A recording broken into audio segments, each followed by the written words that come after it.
मुजफ्फरनगर जिले के सिसौली से बड़ी खबर आ रही है। जी हां, सिसौली में भाजपा विधायक उमेश मलिक की गाड़ी पर पथराव हुआ है। कालिख भी फेंकने का मामला सामने आया है। सिसौली किसानों का गढ़ बताया जाता है। सिसौली से आज की सबसे बड़ी खबर, किसानों ने भाजपा विधायक उमेश मलिक की गाड़ी पर पथराव किया है। कालिख भी फेंकी गई है। घटना की जानकारी मिलते ही केंद्रीय मंत्री संजीव बालियान समर्थकों के साथ घटना स्थल पर पहुंचे। उसके बाद थाना भौकला गए हैं। आरोपी किसानों के खिलाफ मुकदमा दर्ज कराने की पूरी तैयारी है। आज की बड़ी खबर, विधायक उमेश मलिक ने आरोप लगाया है जानलेवा हमला हुआ है, बाल बाल बचे हैं। उमेश मलिक विधायक का कहना है कि उन पर जानलेवा हमला हुआ है, वह बाल बाल बचे हैं। उमेश मलिक के मुताबिक सहायक धर्मेंद्र और सुरक्षा कर्मी कांस्टेबल दीपक घायल हुए हैं। विधायक आरोपी किसानों पर मुकदमा दर्ज कराने के लिए भौरी कला थाने पहुंचे हुए हैं। मुजफ्फरनगर के सिसौली में जन कल्याण समिति की पहली वर्षगांठ में आयोजित एक कार्यक्रम में पहुंचे थे विधायक उमेश मलिक। एक जन कल्याण समिति के रूप में समाज की एक राजनीतिक संस्था है। आज उनके यहाँ कार्यक्रम था। जन कल्याण समिति का ये स्थापना दिवस था। उस स्थापना दिवस में मुझे और सरदार वीएम सिंह जी, हम दोनों को मुख्य अतिथि के रूप में बुलाया हुआ था। कार्यक्रम चल रहा था, सबका संबोधन चल रहा था। उसी समय कार्यक्रम चलते चलते 20-25 यूनियन के कुछ लोग वहाँ पे नारेबाजी करने लगे। प्रधानमंत्री मुर्दाबाद, योगी जी मुर्दाबाद, संजीव बालियान मुर्दाबाद, विधायक उमेश मलिक मुर्दाबाद, और करते करते हद पार करने लगे और घर में घुस के ही बदतमीजी करने का प्रयास किया।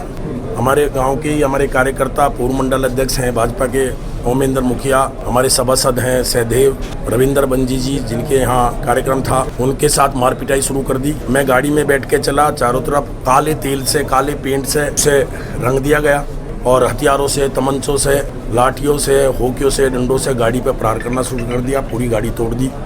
दोनों तरफ बुगियाँ, ट्रॉली लगा के, मोटरसाइकिल लगा के वहीं पे मुझे रोकने का, हत्या करने का प्रयास किया। आज हद पार हुई है सिसौली के अंदर, जो कभी सोचा भी नहीं था। आज ऐसा हुआ केवल मेरे साथ गांव में, क्योंकि मैं कार्यक्रम में गया था, केवल 2 ही कार्यकर्ता गांव के भाजपा के थे मेरे साथ, और कोई नहीं था।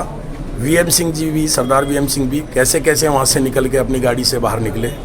आज किस मंशा के साथ योजनाबद्ध तरीके से वो यूनियन के लोग आए और किस प्रकार का प्रहार किया, ये आश्चर्यचकित है। आज भी सिसौली से प्यार मिलता है, लेकिन निश्चित रूप से कुछ इस प्रकार के यूनियन के अंदर ऐसे लोग आ गए हैं जो अराजकता का वातावरण पैदा करना चाह रहे हैं। सपा की सरकार में जिस प्रकार से गाँवों में पुलिस के साथ, प्रशासनिक अधिकारियों के साथ, नेताओं के साथ बदतमीजी हुआ करती थी, 2014 के बाद कोई बदतमीजी किसी भी गाँव में नहीं हुई, लेकिन अराजकता का वातावरण लगातार इस पूरे क्षेत्र में बनाने का प्रयास हो रहा है। उसी परिप्रेक्ष्य में आज ये इतना बड़ा योजनाबद्ध तरीके से, क्योंकि योजनाबद्ध तरीके से बार बार इसलिए मैं कह रहा हूँ, आप गाड़ी देख सकते हैं, गाड़ी तो तोड़ी दी, लेकिन काला पेंट मंगाया गया और पेंट डाल के पहले इस प्रकार से गाड़ी की गई कि ना मैं गाड़ी से नीचे कूद पाया, ना गाड़ी से बाहर कुछ देख पाया। उसके बावजूद उन्होंने एक तरफा सबकी पिटाई करनी शुरू कर दी। मौके पे पुलिस थी, मेरे गनर के बहुत ज़्यादा चोट लगी हुई है, मेरा सहायक है धर्मेंद्र, उसके बहुत ज़्यादा चोट लगी हुई है,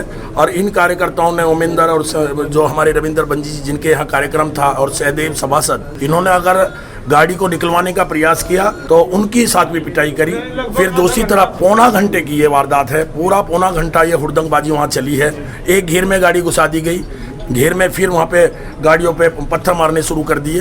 फिर वहाँ से दूसरी तरफ गाड़ी पुलिस वालों ने निकलवाने का प्रयास किया। सामने ट्रॉली लगी हुई थी, मोटरसाइकिल लगी हुई थी, कहीं भागने का भी रास्ता नहीं था। जो ओमेंदर हैं, वो जिनको चोट लगी है, हम उसी गांव के कार्यकर्ता हैं, वो तहरीर लिख के अभी थाने में सौंपी जाएगी और उसके बाद जो भी कार्रवाई प्रशासन करेगा वो स्वीकार होगा। नहीं, वो कार्रवाई क्योंकि कहीं ना कहीं उनके चोट लगी है, उन्हीं की तरफ से तहरीर जारी है। विधायक उमेश मलिक पर सिसौली में हमला हुआ है, हमारे 2 कार्यकर्ताओं की पिटाई की गई, जब तरह से जानलेवा हमला नहीं हुआ है। दुर्भाग्यपूर्ण है, राजनीतिक मतभेद हो सकते हैं, लेकिन इस तरह का व्यवहार शोभा नहीं देता किसी को। जिन लोगों ने किया है उन पर सख्त कार्रवाई हो, जेल भेजे जाएं, जिससे आगे कोई इस तरह की हरकत न करे। कानून का राज हो, कोई पक्ष में हो विपक्ष में, लेकिन ये अधिकार किसी को नहीं है कि इस तरह से जानलेवा हमला किया। भारी संख्या में आप थाने पे उपस्थित हैं लोगों के साथ, तो यहाँ क्या किया जा रहा है? यहाँ यही किया जा रहा है कि मुकदमा दर्ज कराया गया है और जो दोषी हैं मार पिटाई में जानलेवा हमले में शामिल थे उनके ऊपर कार्रवाई। आज तैयारी थी, जो लोग हैं उन्होंने तैयारी करके इस तरह की हरकत की है। इसका यही है कि अब चाहते हैं कि कानूनी कार्रवाई हो और संवैधानिक पद पे हैं, यही कह सकते हैं कार्रवाई हो, और उन्हें भी समझाना चाहते हैं कि इस तरह की कोई हरकत में ना होने दें, तो ही बेहतर रहेगा, माहौल जब ये ठीक रहेगा।